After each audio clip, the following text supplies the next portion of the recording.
welcome back. You are watching Breakfast with Dan and Louise. It's just gone 6:30. It's Monday morning, and it's a week before the government is due to update us on whether the that's a ridiculous word, relaxation of COVID restrictions planned for the 21st of June will happen.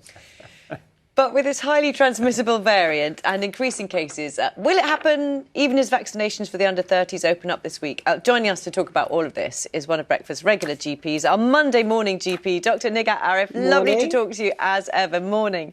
Let's talk about this variant because there's more information coming out about it, particularly how transmissible it is. What are your concerns?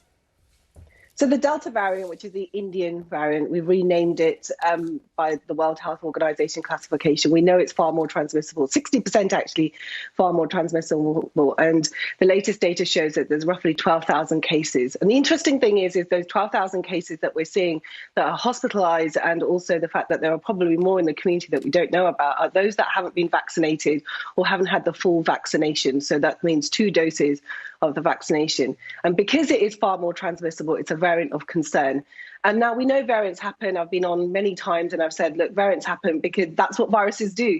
They need to make sure that they survive. And the way to do that is to change a little spike protein that makes them more stronger. Therefore, the normal measures don't work and it spreads within a community really quickly. So we've got to be cleverer than the virus. We need to make sure that we are far more sensible with our restrictive measures, that actually wearing face masks, making sure that we're social distancing and getting those 2 doses of the vaccine are really important. So the data is really reassuring, Louise. If you get 2 doses of the Pfizer vaccine, it gives you the statistics show about 80% coverage. And if you get 2 doses of the Oxford AstraZeneca vaccine, gives you 60% coverage. So having those 2 doses is really important, but being also vigilant at the same time is just as valuable. So, of course, the question is, we know, that July date is fast approaching and the government, will have to make a decision next week about what happens. And what are your thoughts? Well, June 21st is a fortnight away, and that's something that we need to have real discussions about. On the ground as clinicians, I think that as the rules lie at the minute, I'll be honest, it makes me really nervous to say that no face masks, no social distancing, and go back to how we were. And there are some indications that we'll go back to how it was in 2019. I'm going to disappoint a lot of people, but this is the normal now. We've got to be able to know how to behave around viruses. We should have been doing it even through flu seasons decades ago, because we would have saved the NHS millions if we did that. We are literally on a knife edge at the moment. We've got these variants that are going around. I was at the G7 summit last week and we were discussing how this is a global pandemic. We cannot get away from that. We physically cannot shut our borders in the UK because we rely on medicinal and food supply. And therefore, we need to know, we rely on that. So therefore, we have to make sure that we do have, even when we have ease out the rules, is that some sort of face covering. I suspect what it's going to look like is that we will be making sure that people sit in ventilated rooms, meet outside as much as possible, but actually face coverings, hand washing, so social distancing is still going to happen. And I think that is what needs to carry on, because as the vaccination program rolls out, remember, those variants are the things that are going to hinder that process. And we cannot have a 3rd wave in the UK, and we cannot have a 4th lockdown, because that would be horrendous. And I know the impact that it has on mental health, loneliness, economically. People are devastated by lockdowns each time. And people have been vigilant and really, really responsive to every single time when the healthcare professionals have said we need to lock down. But I don't think that's something that we should be encouraging all the time. So face coverings is one way of making sure that we actually reduce the transmission of the virus, because it goes through droplets.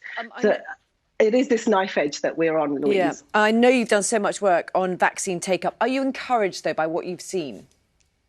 Yes, I'm really encouraged. I mean, from February to April, I'm part of Team Halo, which is a UN initiative backed group of doctors around the world. There's about 70 of us, and we're trying to promote the positive things about the vaccine and answer questions, because people have legitimate concerns and we've got to validate that, but also answer that. So we've produced information and social TikTok videos. I've done them in Punjabi and Urdu for my community as well, and trying to directly say to people, this is the importance of having the vaccine, because like I say, where variants have happened, it's where people haven't had the vaccine. I'm also encouraged that the European medical regulator and the UK regulator have said between 12 to 18-year-olds can have the Pfizer vaccine safely. And in America, my colleagues in America are telling us they've started the vaccination program in younger groups, cohorts as well, because I know that they're not specifically affected by the virus. But remember, children, and they go back to school end of half term today, they are the super spreaders, and it's not their fault. It's just because they will get it in their nasal passages and spread it everywhere. So we need to know that vaccines are part of the tools that we need, as well as face coverings, as well as social distancing. And those are the tools that we need to keep on holding on to, so that we stop another wave and another wave, because the World Health Organization is very clear. Pandemics last 5 years, or 3 to 5 years, and there is some theory even 7 years. And we're technically year 1 or year 2 into that. So it's a long road. Thank you very much indeed, and thank you for elegantly correcting me. The 21st of June. Thank you, Nick. Oh no, I would never correct you. You did it beautifully. I misspeak all the time. So thank you. Very smooth. Thank you. It's 6:30.